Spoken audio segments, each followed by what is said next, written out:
वालेकुम स्टूडेंट्स, कैसे हैं आप सब। उम्मीद है खैरियत से होंगे। अच्छा जी, आज जो हम लोगों ने करना है एलिमेंट्री लीनियर अलजेब्रा की एक्सरसाइज 1.4 है। इंपॉर्टेंट क्वेश्चन जो इसके आ रहे हैं क्वेश्चन 1 से 20 तक आ रहे हैं। ठीक है, टॉपिक इसके अंदर आकर inverse algebraic properties of matrices. ठीक है, मैट्रिसेस की अलजेब्रिक प्रॉपर्टीज़ को डिस्कस किया करें, मैट्रिक्स को ऐड कैसे करते हैं, सब्ट्रैक्ट कैसे करते हैं, इस तरह की चीज़ें। जैसे ना क्वेश्चन नंबर 1 की बात करें तो वो कहते हैं verify the following matrices are scalar satisfies stated properties of the theorem 1.4.1। ये अच्छा आपको बुक के पेज नंबर 40 पे मिल जाएगा, जिस पर डिफरेंट किस्म के प्रॉपर्टीज़ गिवन है। जैसे आप लोग बचपन सुनते होते थे कम्यूटेटिव प्रॉपर्टी, एसोसिएटिव, डिस्ट्रीब्यूटिव, इस तरह से प्रॉपर्टीज़ हैं। बेसिकली उन सब प्रॉपर्टीज़ के लिए आप लोगों को ये थोड़े बहुत कंसेप्ट आने ज़रूरी हैं, जिनके मैट्रिसेस को ऐड कैसे किया जा रहा है, सब्ट्रैक्ट कैसे किया जा रहा है, मल्टीप्लाई कैसे करवा रहे हैं, इस तरह की चीज़ें। ठीक है, जैसे क्वेश्चन 1 के अंदर हमें ए, बी और सी का मैट्रिक्स किया हुआ है और ए और बी की वैल्यू दी है। ये अब ये याद रखें, ये जो कैपिटल ए बी सी ये नोटेशन है मैट्रिसेस के। ये जो स्मॉल ए और स्मॉल बी है ना, ये आपके किसी स्केलर मल्टीपल के है। जैसे फॉर एग्जांपल किसी चीज़ को किसी नंबर से मल्टीप्लाई करवाना, तो वहाँ पे हम लोग ए और बी की वैल्यू को यूज़ करेंगे। ऐसे सबसे पहला स्टेप में ए पार्ट में वो कहते हैं the associative law of matrix addition आप लोगों ने प्रूव करना है। तो ये क्या होता है, ये मैट्रिक्स एडिशन का एसोसिएटिव लॉ क्या होता है, A plus B plus C is equal to A plus B plus C. मतलब आप लोगों ने इसकी लेफ्ट साइड राइट साइड के इक्वल क्या करनी है, प्रूव करनी है। सबसे पहले आप लोगों ने ये बात याद रखनी है कि आप लोगों ने पैरेंथेसिस सॉल्व करनी है और ए बी और सी की वैल्यू जो आप लोगों को मैट्रिसेस के वो क्वेश्चन के अंदर ऑलरेडी गिवन है, वो आप लोगों ने यहाँ जस्ट पुट कर देनी है। ठीक है, ए की जगह ए का मैट्रिक्स पुट कर देंगे, बी की जगह बी का और सी की जगह सी का मैट्रिक्स पुट कर देंगे। मैंने दोनों साइड्स को क्या किया हुआ है, कंबाइन ही सोल्व किया हुआ है। ठीक है, यहाँ पे अगर हम लोग पहले लेफ्ट साइड को अगर गौर से देखें तो इसमें आप लोगों ने पहले बी प्लस सी करना है। ठीक है, तो यहाँ पे बी प्लस सी करते हो आप याद रखना है, इसके ये फर्स्ट एंट्री के सामने वाली जो फर्स्ट एंट्री होगी उसमें ये ऐड होगी, सेकंड वाली में ऐड होगी। इसी तरह ये वाली एंट्री इसके अंदर ऐड होगी और ये वाली एंट्री क्या होगी, इसके अंदर ऐड होगी। ठीक है, तो अगर ऐड करवाएं 0 + 4 करें तो 4 ही आ जाएगा, 2 + 1 करें तो 3 आ जाएगा, 1 - 3 करें तो -2 आ जाएगा, प्लस माइनस -3 में से 1 माइनस करें -2 आ जाएगा, -4 और -2 क्या बन जाएगा, -6। ये था, हम लोगों ने इनको ऐड किया। अब इसके बाद जो बी प्लस सी का आंसर आना उसके अंदर ए के मैट्रिक्स को भी क्या करना है, ऐड करना है। तो सेम वही रूल यूज़ करेंगे, फर्स्ट एंट्री के अंदर फर्स्ट वाला, सेकंड के अंदर सेकंड वाली एंट्री। तो 3 + 4 से क्या आ जाएगा, 7, 3 में से -1 करेंगे तो 2 आ जाएगा, 2 - 2 से 0 आ जाएगा और 4 - 6 करेंगे तो -2 आ जाएगा। अब देखते हैं इसकी राइट साइड पे आप लोगों ने पहले ए प्लस बी करवाना है, उसके बाद जो आंसर आया होगा उसमें सी ऐड करना है।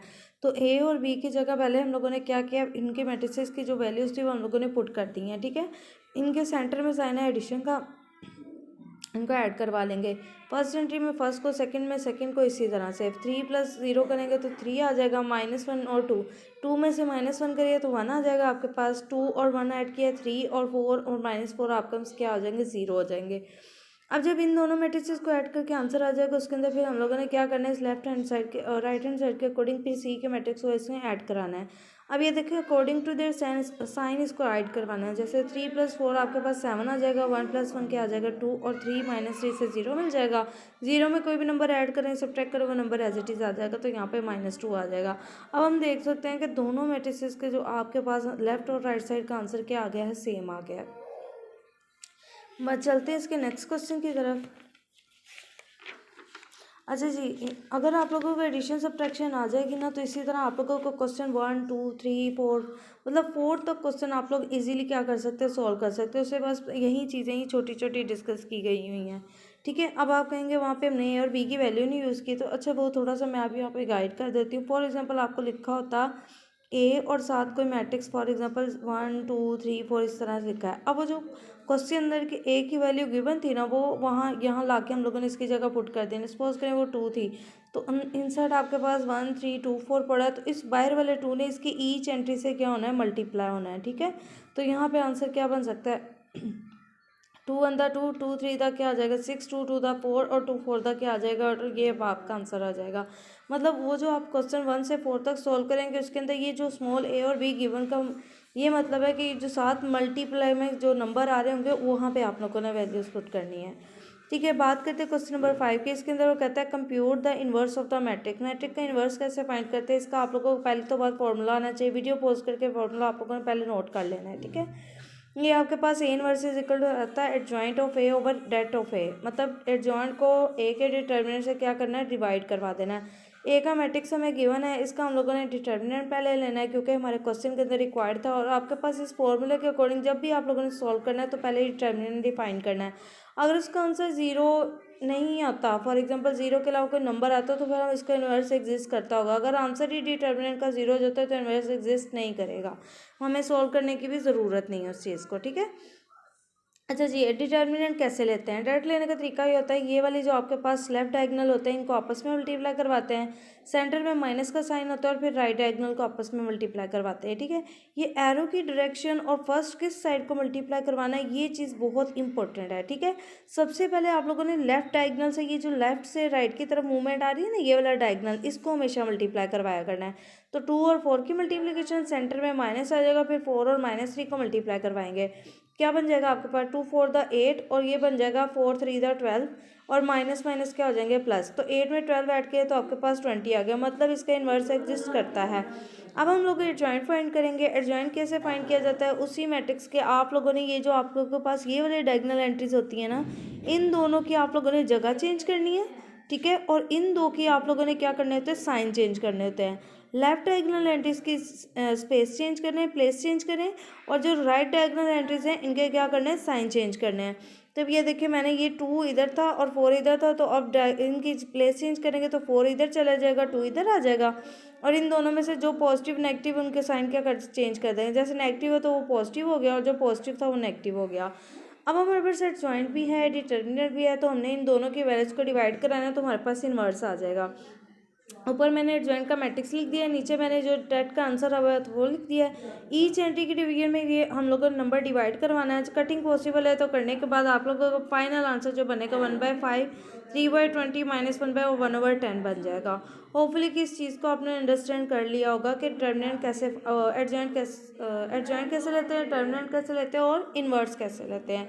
इन्वर्स के लिए इन दोनों चीज़ों का होना आप लोगों के पास ज़रूरी है। और इसके साथ साथ एक इम्पॉर्टेंट बात कि डिटर्मिनेंट का आंसर हमेशा नॉन ज़ीरो होएगा, तभी इसको सॉल्व कर सके। अगर आंसर ज़ीरो आ जाता तो हम लोगों ने इसका सॉल्व नहीं करना था, हमने क्या देना था कि इन्वर्स एग्जिस्ट नहीं करता, ठीक है।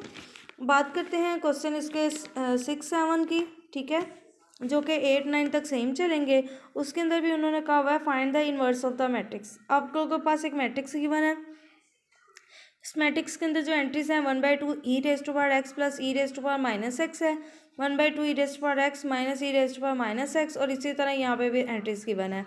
पहले आप लोगों के पास कॉन्स्टेंट नंबर की फॉर्म में वो गिवन थी एंट्रीज, जैसे 1 2 3 4। इस दफ़ा उन्होंने कुछ एलजेब्रिक और एक्सपोनेंशियली फॉर्म में आप लोगों के पास क्या दे दिया है, एक्सप्रेशंस दे दिए हैं। ये भी 4 ही एंट्री जो एक मैट्रिसेस की हैं, ठीक है। अब हम लोगों ने इसका जब डेट फाइंड करना है तो डेट फाइंड करने के लिए वहीं ये चीज़ याद रखें, आप लोगों ने इसके लेफ्ट डायगोनल को क्या करवाना है, मल्टीप्लाई करवाना है, सेंटर में माइनस का साइन होगा, फिर राइट डायगोनल एंट्रीज को आपस में क्या करवाना है, मल्टीप्लाई करवाना है, ठीक है। तो पहले ये वाली 1/2 e raise to power x minus plus e raise to power minus x को इससे मल्टीप्लाई करवाएंगे, ठीक है। दोनों एंट्रीज मैंने लिख ली, उसके बाद सेंटर में माइनस लगाया, फिर ये वाली 2 एंट्रीज लिख ली। अब इसको करेंगे सिंप्लीफाई। देखिए दोनों के 1/2 कॉमन लगे तो 1/4 बन जाएगा, ठीक है। E raise to power x और e raise to power minus x दोनों के अंदर सेम है तो इसका क्या बन जाएगा, होल स्क्वायर बन जाएगा। यहाँ से भी 1/2 कॉमन ले लें तो आपके पास 1/4 बन जाएगा, और यहाँ पे भी e raise to power x minus e raise to power x, ये भी इन दोनों के अंदर क्या आ रहा है, सेम आ रहा है, तो इसका भी क्या बन जाएगा, स्क्वायर बन जाएगा, ठीक है। अब यहाँ पे हम लोगों ने क्या करना है, दोनों के स्क्वायर्स ओपन करना है। स्क्वायर जब ओपन करेंगे a + b का होल स्क्वायर, अगर आप लोगों को फॉर्मूला याद हो a + b का होल स्क्वायर किस तरह से ओपन किया जाता है तो वहीं यहाँ पे यूज़ होना है। वो हम करते होते थे a का स्क्वायर प्लस b का स्क्वायर प्लस 2ab, ठीक हो गया। तो वही फॉर्मूला हम लोगों ने यूज़ करते हुए यहाँ पे क्या करना है, इन दोनों के स्क्वायर्स ओपन करने हैं। फर्स्ट एंट्री का स्क्वायर हो जाएगा प्लस 2ab मतलब यहाँ पे जब मैं e raise to power x और e raise to power minus x को मल्टीप्लाई करवाती हूँ तो देखें बेसिस सेम हो तो पावर्स ऐड हो जाती हैं, मतलब e raise to power x हो और साथ माइनस एक्स आ रहा हो तो कैंसिल होकर एक की पावर क्या बन जाएगी, 0, जो कि इक्वल टू क्या होता है, 1 होता है। तो यहाँ पे इसलिए अकेला मैंने क्या लिख दिया, 2 लिख दिया है। सेम है यहाँ पे a + b था, यहाँ a - b है तो a - b का होल स्क्वायर खोल देंगे, a² - 2ab + b², ठीक हो गया। उसके बाद सिंप्लीफाई करते हैं, इनके 1/4 को ईच एंट्री से हम लोग क्या करवा देंगे, मल्टीप्लाई करवा के बाय ओपन करके लिख दिया। यहाँ से देखें ई रेज़ टू पावर 2x और e raise to power -2x ये सेम एंट्रीज थी, विद ऑपोजिट साइन के साथ इनको क्या कर दिया, कैंसिल कर दिया। यहाँ पे भी सॉरी इसके साथ कि आप लोगों के पास है प्लस वाली एंट्री और एक नेगेटिव, फिर इसकी प्लस वाली और एक इसके ऑपोजिट साइन वाली, ये एंट्रीज आपस में कैंसिल होकर आपके पास सिर्फ 1/2 और 1/2 बचेंगे। इनको अगर ऐड करें तो आपके पास क्या बन जाएगा, 2/2 की फॉर्म जो कैंसिल होकर आपके पास आंसर आ जाएगा 1। ये आप लोगों ने इस डिटर्मिनेंट फाइंड कर लिया। अब इसका क्या लेंगे, इन्वर्स लेने के लिए एडजॉइंट भी चाहिए। एडजॉइंट जब लेंगे तो एडजॉइंट में हम लोगों ने ये याद रखना है कि ये जो लेफ्ट डायगोनल एंट्रीज होती है ना, इनकी आपस में जगह चेंज करनी होती है, ठीक है। ये एंट्री इधर और ये वाली एंट्री इधर लिख देनी है, और इन दोनों एंट्रीज के जस्ट साइन चेंज करते हैं। तो मैंने यही किया हुआ है। ये वाली दोनों एंट्रीज थी ही सेम, अगर इनकी जगह भी चेंज करेंगे तो सेम एज इट इज रहेंगी। और ये दोनों एंट्रीज पॉजिटिव थी तो इन दोनों के साथ नेगेटिव का साइन लगा दिया है, ठीक है। अब मजीद इन्वर्स जब फाइंड करेंगे, ऊपर एडजॉइंट मैट्रिक्स होता है, नीचे डिटर्मिनेंट होता है। डिटर्मिनेंट हमारा आंसर ही 1 है, तो 1 से किसी नंबर को डिवाइड करें ना करें फ़र्क नहीं पड़ता, इसलिए यही एडजॉइंट वाले ही इन्वर्स का क्या आ जाएगा, आंसर आ जाएगा। बात करते हैं इससे नेक्स्ट क्वेश्चन की। ओके जी, नेक्स्ट क्वेश्चन के अंदर भी आप लोगों के पास है क्वेश्चन नंबर जो 10 है, वो 9 तक वहाँ सेम कॉन्सेप्ट था। क्वेश्चन नंबर 10 के अंदर वो कहता है find the inverse of the matrix A. अब इस दफ़ा हमारे पास ट्रिग्नोमेट्रिक फंक्शंस की सूरत में इसकी क्या दे दी है, एंट्रीज दे दी हैं। कोस थीटा है, sine theta, minus sine theta और कोस थीटा, ये एक डी मैट्रिक्स हमें गिवन है। हमने इसका इन्वर्स फाइंड करना है, तो हमें इसका डिटर्मिनेंट भी चाहिए, एडजॉइंट भी चाहिए, क्योंकि इसका फॉर्मूला यही है, एडजॉइंट ओवर डिटर्मिनेंट। अब डेट फाइंड करेंगे तो क्या होगा, लेफ्ट डायगोनल एंट्रीज को आपस में मल्टीप्लाई करवाएंगे, सेंटर में माइनस का साइन, और फिर राइट डायगोनल एंट्रीज को मल्टीप्लाई करवा देंगे। कोस का क्या बन जाएगा, कोस स्क्वायर थीटा बन जाएगा, माइनस माइनस प्लस होकर sine square theta, cos square theta plus sine square theta. ये ट्रिग्नोमेट्रिक आइडेंटिटी जो है इक्वल टू 1 होती है, तो यहाँ पुट कर दिया। अब इसका इन्वर्स फाइंड करते हुए हम लोगों ने इसका एडजॉइंट भी लेना, तो यहाँ मैंने एडजॉइंट ज़रा डायरेक्ट लिख दिया है, फॉर्मूले के अंदर ही डायरेक्ट, वरना अलग से भी पहले मैंने कैलकुलेट करना सिखाया। यहाँ क्या करेंगे, इन दोनों की प्लेस चेंज कर देंगे। अब देखिए कोस थीटा सेम थे, तो इनकी प्लेस चेंज करने से ज़्यादा फर्क नहीं आएगा। अब इन दोनों के क्या कर देंगे, साइन चेंज कर देंगे। तो ये नेगेटिव था, इसको पॉजिटिव बना दिया, और ये पॉजिटिव था, इसको नेगेटिव बना दिया। डिटर्मिनेंट 1 था, उससे डिवाइड किया, कोई फर्क नहीं पड़ा, मतलब यहीं आप लोगों के पास इन्वर्स का क्या आ जाएगा, आंसर आ जाएगा। बात करते हैं इससे नेक्स्ट क्वेश्चन की। नेक्स्ट क्वेश्चन जो इसके 10 के बाद ऑनवर्ड स्टार्ट हो रहे हैं, उसके अंदर आप लोगों के पास ए का मैट्रिक्स गिवन है, और पहले पार्ट में वो कहते हैं ए स्क्वायर माइनस 2a प्लस आई करें। अब इस बेसिकली ये जो ऑपरेशंस दिए हुए हैं ना, प्लस के माइनस के और साथ मल्टीप्लिकेशन की, हम लोगों ने इसे ए मैट्रिक्स पे क्या करने हैं, अप्लाई करवाने हैं, ठीक है। तो यहाँ पे ए स्क्वायर अगर आप लोग गौर से देखें, ए स्क्वायर यहाँ पे लिखा हुआ है, तो ए स्क्वायर का मतलब है कि इसी ए मैट्रिक्स को ही ए मैट्रिक्स से क्या करवा देना, मल्टीप्लाई करवा देना, प्रोडक्ट ले लेना इसका। सेंटर में माइनस का साइन है, फिर लिखा हुआ है उन्होंने 2, और फिर ए का मैट्रिक्स लिख देना आप लोगों ने प्लस आई। आई आइडेंटिटी मैट्रिक्स होता है जिसकी डायगोनल एंट्रीज 1 और बाकी सारी क्या होती हैं, 0 होती हैं। अब हमने इन दोनों का प्रोडक्ट लेना है। प्रोडक्ट लेने वाली बात बहुत गौर से आप लोगों ने बेटे समझनी है, कैसे करते हैं। अब देखें, इसकी आप लोगों ने पहली रो लेनी है, और इसके पहले कॉलम से क्या करवाना है, मल्टीप्लाई करवाना है। कैसे करेंगे, पहली एंट्री को पहली से और सेकंड वाली को सेकंड से। देखें 3 को 3 से मल्टीप्लाई करवाया, सेंटर में प्लस का साइन आएगा, फिर इस 1 को इस 2 से मल्टीप्लाई करवाना है, मतलब रो को कॉलम से। उसके बाद इसी फर्स्ट रो को पकड़ना और इसके सेकंड कॉलम से मल्टीप्लाई करवा देना है। 3 को हम किससे करेंगे, 1 से, ठीक हो गया, प्लस फिर 1 को किससे करेंगे, 1 से, ओके होगी। अब हमने जाना है सेकंड रो पे। सेकंड रो के अंदर भी ऐसे ही करेंगे, इसी रो को पहले फर्स्ट कॉलम से भी मल्टीप्लाई करवाएंगे, फिर सेकंड कॉलम से भी। 2 को किससे करवाना है, 3 से, सेंटर में प्लस का साइन, फिर 1 को करवाना है 2 से, 2 को 1 से करवाएंगे, और यहाँ 1 को फिर 1 से, और सेंटर में इनके प्लस का प्रोडक्ट लेते हुए सेंटर में प्लस का साइन आता है आपका। अच्छा जी, उसके बाद हमारे पास -2 जो बाहर लिखा हुआ है, इससे ईच एंट्री को मल्टीप्लाई करवा दो। 2 3 दा 6 बन जाएगा, 2 2 दा 4, 2 1 दा 2 और 2 1 दा 2 आ जाएगा। ये identity matrix as it is रहेगा। अब डिमेंस रूल के अकॉर्डिंग एडिशन, फिर उसके बाद क्या आती है, सब्ट्रैक्शन आती है। तो यहाँ पे हम लोग क्या करते हैं, इसको सिंप्लीफाई करते हुए सॉल्व करते हैं। इन दोनों को मैंने ऐड करवा दिया है, 6 में 1 ऐड किया तो 7 आ जाएगा। ये याद रखना है, फर्स्ट वाली एंट्री को फर्स्ट में, सेकंड वाली एंट्री को सेकंड में, थर्ड वन को थर्ड में, फोर्थ को फोर्थ में, इस तरह से ऐड कराना है। 6 + 1 करेंगे 7, 2 + 0 करेंगे तो 2 ही आ जाएगा, 4 + 0 करेंगे तो 4 ही आ जाएगा, 2 + 1 करेंगे 3 आ जाएगा। यहाँ से क्या आ जाएगा, 3 3 दा 9, 2 1 दा 2, 3 1 दा 3 और 1 1 दा 1। मतलब हमने इनकी प्रोडक्ट लेकर मल्टीप्लाई करके सिंप्लीफाई करके मैट्रिक्स लिख दिया। 2 3 दा 6, 2 1 दा 2, 2 1 दा 2 एंड यहाँ पे 1 1 दा 1।